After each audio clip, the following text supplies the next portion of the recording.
Hey guys, another short video, this time talking about chord inversions and how you can use chord inversions to fill out the harmonic structure of a rock or metal arrangement. So I've picked a fairly iconic theme. This is the theme from Pirates of the Caribbean, and I've built a quick backing track with drums, guitar, and bass, and then I've orchestrated the melody with the string section. So I'll just play the whole track for you so you can hear everything together. I'll also solo the strings, and then we'll break down that string arrangement so you can hear and see how I'm using chord inversions to fill out the melody across octaves. So here's the whole piece, and again I'll just solo the strings periodically so you can hear what they're doing by themselves.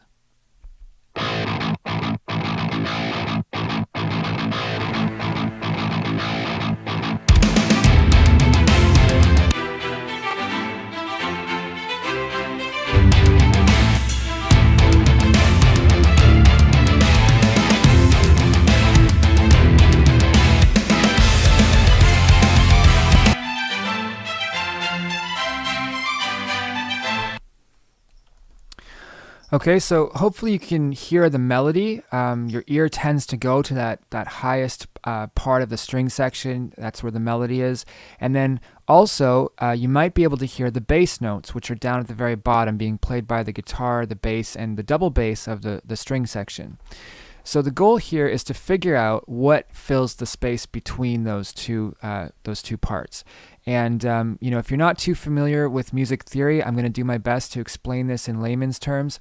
But at the very least, you should be able to pick out the melody by ear and figure that out. Whether you're playing it on a guitar or a keyboard, and also pick out the lowest note being played by the bass in the original arrangement, double bass, and be able to figure out what those chords are being played down at the very bottom of the register. So let's listen to the melody by itself, being played here by the second violin.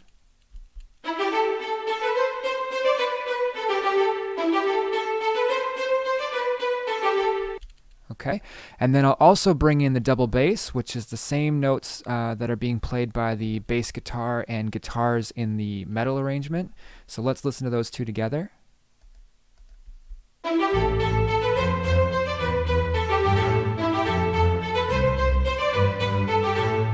Okay, and then the real question is what's happening in between. So I've got another violin part, violas, and cellos, all playing different notes. And these are all these notes are sort of playing a harmony to the melody and the bottom note of the chord. And I'll just play that for you. You'll hear it actually, it sounds pretty cool by itself, but you don't really hear the melody. You hear something else. So let's just listen to that part by itself here.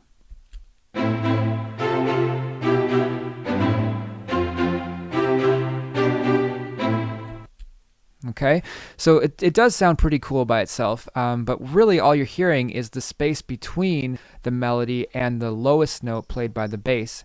And it's probably pretty tricky to pick that out of a huge orchestral arrangement by ear. It's much easier to do that using some light music theory and understanding the concept of a chord inversion.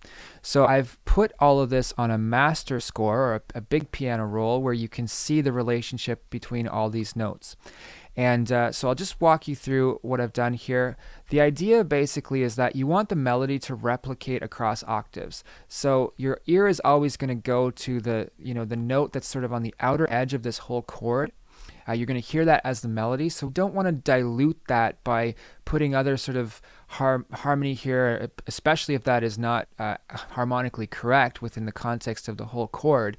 It'll just dilute the melody. It'll actually even make it harder to mix within the context of the whole piece in Pro Tools here.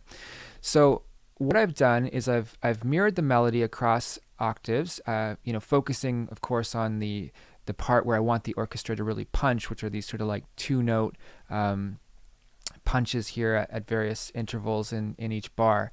And then I've figured out what the notes in between should be, and then I've just basically separated those notes out by the different sections of the strings. So we'll just look at three quick examples here to keep things moving. The first chord in this sequence, the melody is playing an A. And the note names aren't as important as the intervals between them. I'm a guitar player, so I tend to think in terms of intervals, but I also transpose this piece to A minor because I was playing on a baritone guitar in drop tuning, so drop A, and also because A minor means we can use all white notes on the piano roll. So the melody in this case is playing the A. And the good news is if we look at the lowest note being played by the double bass or the guitars and basses, it's also playing an A. So when we build the full breadth of this chord, we're going A to A, we can build a standard A minor chord. And just really quickly, if you're not familiar with how chords work, you can maybe Google this, but in Western music, a very simple triad, a basic chord, is comprised of the root, the third, and the fifth, and then it goes up to the octave, to the root, and then repeats. So you could have the third above the octave, the fifth above the octave. So in the case of this A minor chord, we're going from the A, and we're going up a minor third, then we're going up another, in this case, major third to make the fifth, and then we're going all the way up to the octave. So if I just bring up quickly my fretboard, this is the MIDI arrangement, you can see that the first chord is just a standard A minor chord. We're going A, minor third to C, major third to E, and then up to the octave of A. So the next chord in sequence, and you can even see this on the piano roll, you can see my thirds here stacked up and then the high octave. In this case, you can see the thirds are actually up at the top of this 4-note chord, and we've got what would normally be the fourth down at the bottom. And so this is an inversion, and the reason why we've built this way is because the lowest note being played by the bass here is actually an F, and the melody up at the top here is a C. So the relationship between F and C is already a fifth. So in filling out the space around this between the melody, which is C at top and bottom, I know where the F is, and the question is, where should the other note fit? Well, because this is F to C, which is already a fifth, then I know that I've got to insert a third between those two notes to fill out the entire chord. And in this case, because we're in the key of A minor, the F is a major, so we go from F, major third, right, up to A, and then we go another minor third up to the C. So if this isn't entirely clear, I'm actually going to provide this MIDI file in the description, and you can kind of look through it yourself, and hopefully you can see those relationships a bit more clearly. But basically, we're just trying to come up with if we have the relationship between the bass and the melody, we're trying to fill in the other notes between accurately based on the relationship between those notes in the chord. So we'll look at one more here. This chord is actually, this is very similar to the first A minor being played, but there's one note shifted, okay? So we'll just actually listen to these two chords back to back. So we've got this guy, which is the A minor, and then we've got this guy, which is very close to an A minor, but different. Okay, so hopefully you can hear that difference. And what's happening here